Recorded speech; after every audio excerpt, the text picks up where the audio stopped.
अस्सलाम वालेकुम वरहमतुल्लाहि वबरकातुहू। दरअसल बहुत सारे लोगों में यही एक बात चली आ रही है ना कि जैसे फजर और असर के बाद हम नफिल नमाज नहीं पढ़ सकते। सुनन तिरमिज़ी की हदीस है 422 और ये सही हदीस है। कैस बिन उमरो बिन सहल रदियल्लाहु अन्हु कहते हैं कि रसूलुल्लाह सल्लल्लाहु अलैहि वसल्लम निकले और जमात के लिए अकामत कह दी गई, तो मैंने आपके साथ फजर को पढ़ना ज़्यादा ज़रूरी समझा, तो उन्होंने उनके साथ फजर पढ़ी। फिर नबी करीम सल्लल्लाहु अलैहि वसल्लम पलटे तो मुझे देखा, ये फ़र्ज पढ़ने के बाद की बात है, तो मुझे देखा कि मैं नमाज पढ़ने जा रहा हूँ। तो आप सल्लल्लाहु अलैहि वसल्लम ने फरमाया, कैस ज़रा ठहरो, क्या दो नमाजें एक साथ पढ़ने जा रहे हो? तो मैंने अर्ज़ किया, अल्लाह के रसूल सल्लल्लाहु अलैहि वसल्लम, मैंने फजर की सुन्नतें नहीं पढ़ी थी। आप सल्लल्लाहु अलैहि वसल्लम ने फरमाया, तब कोई हर्ज नहीं। अच्छा, इसी तरह से दूसरी एक और जो हदीस है वो सुनन अबी दाऊद की है और उसमें भी सेम इसी तरीके से रवायत बताई गई है, लेकिन आखिर के अंदर ये लिखा गया है, जैसे उसमें तो था ना कि आप सल्लल्लाहु अलैहि वसल्लम ने जवाब दिया कि तब कोई हर्ज नहीं, लेकिन इसके अंदर सुनन अबी दाऊद के अंदर है कि जब नबी करीम सल्लल्लाहु अलैहि वसल्लम ने हज़रत कैस की बात को सुना तो उसके बाद आप खामोश रहे, आपने कोई जवाब नहीं दिया। इसी तरह सुनन इब्ने माजा के अंदर भी 1154 हदीस है 1154, सुनन अबी दाऊद की थी 1267। तो इसके अंदर भी ऐसे ही है कि आप सल्लल्लाहु अलैहि वसल्लम ने कोई जवाब ना दिया और खामोश रहे। तो लिहाजा सुन्नतें, अब अगर इस हदीस से ज़ाहिर हो गया कि अगर जो सुन्नत है वो आप पढ़ सकते हैं बाहालत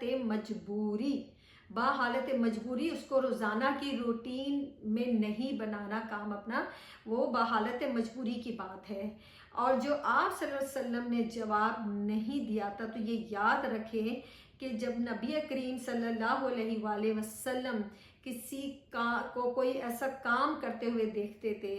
या किसी की कोई ऐसी बात सुनते थे, तो फिर अगर आप जवाब नहीं देते थे और खामोश रहते थे तो उसकी दलील में यही समझा जाता था कि ये सही है, जो काम उस इंसान ने किया वो सही था। इसको बोलते हैं तकरीरी सुन्नत। ये यानी कि आप सल्लल्लाहु अलैहि वसल्लम के सामने कोई ऐसी बात या कोई ऐसा काम किया गया हो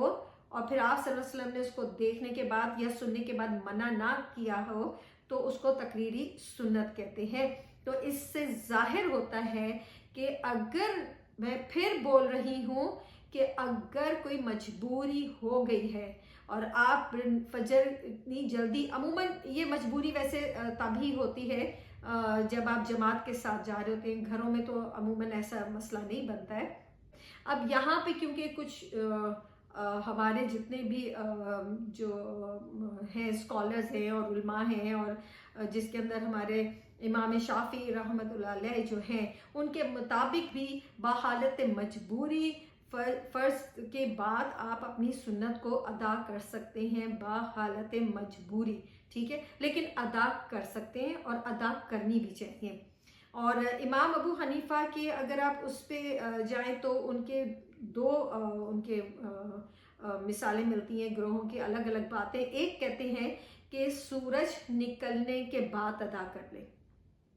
सूरज निकलने से पहले अदा नहीं करें, सूरज निकलने के बाद अदा करें। और एक ग्रोह जो है उनका वो ये कहते हैं कि पढ़ने की ज़रूरत ही नहीं है क्योंकि सुन्नत की कोई कज़ा नहीं होती है, तो या तो जब वक्त था तब पढ़ लेते और अब जब नहीं पढ़ा है तो उसको आपने फ़र्ज़ के बाद भी नहीं पढ़ना, सूरज निकलने के बाद भी नहीं पढ़ना, तो ज़रूरत ही नहीं। मैं यहाँ पे भी ज़्यादा इसको डिटेल में नहीं करूँगी क्योंकि मैं शॉर्ट ये वीडियोस है मेरी, तो लेकिन एक बात सिर्फ इतना ज़रूर कहूँगी, वो मैं अगर हुआ तो फिर दोबारा से दूसरी कोई वीडियो बना लूँगी कि नबी करीम सल्लल्लाहु अलैहि वसल्लम से ये बात साबित है कि आपकी सबसे पसंदीदा जो सुन्नतें थी वो इसी की थी, फजर की नमाज की, और आप उनको अपनी सफ़र के दौरान में भी छोड़ते नहीं थे, उनको अदा करते थे। तो मेरे ख्याल है ये काफ़ी बात समझ आ गई होगी कि मैं फिर बात वही दोहराऊंगी कि बहालत मजबूरी आप उसको अपने फजर के फ़र्ज़ के बाद 2 सुन्नत को अदा कर सकते हैं अगर आपके पास इतना वक्त है कि सूरज निकलने में भी काफ़ी वक्त है तो। और अगर वक्त नहीं है तो फिर आप रुक जाएं और सूरज निकलने के बाद इसको अदा करें। ऐसे ही अगर घर के अंदर कोई जो औरतें हैं उनको लगा कि वक्त गुजर रहा है, उन्होंने जल्दी से 2 फ़र्ज़ पढ़ लिए लेकिन देखा कि अभी तो आधा घंटा पढ़ा था और सूरज निकलने में, तो वो भी अपने घर में ही अपनी 2 सुन्नतें अदा उस वक़्त कर सकती हैं,